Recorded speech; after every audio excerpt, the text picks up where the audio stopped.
جوان إسرائيل زوجة على الأرض.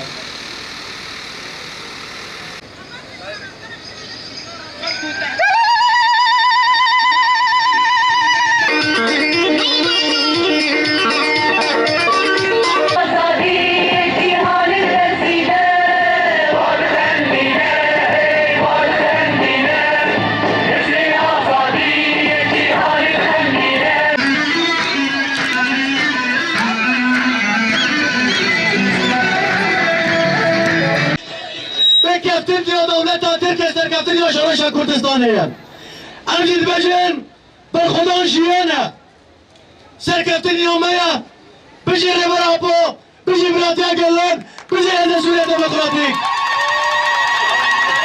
لإيجاد ذريعة لها لشن عمليات عسكرية على المناطق السورية. مؤخرا اتهامها والسنيار المفبرك أحاجتها للحصول على الضوء الأخضر من أجل تجديد تهديداتها وشرعنة هجومها على مناطق شمال شرق سوريا، فقامت مساء يوم أمس بشن هجمات على كافة مناطق شمال وشرق سوريا الآهلة والسكان لضرب الاستقرار والأمان الذي يعيشه الشعب، مستهدفة جميع المكونات شمال وشرق سوريا ووحدات الأراضي السورية وبشكل وحشي أمام مرأة العالم والقوى الدولية الموجودة في سوريا، هادفة نشر الدعم بين المكونات وإفراغ المنطقة.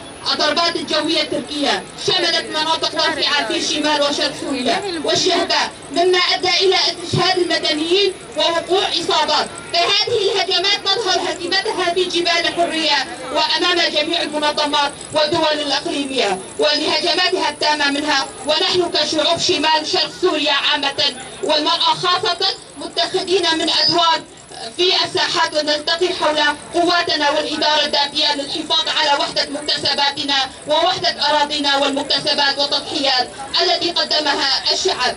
تيسروا جياننا يقدر تيجي هم هزم خطنا نهرن تبلك الكرم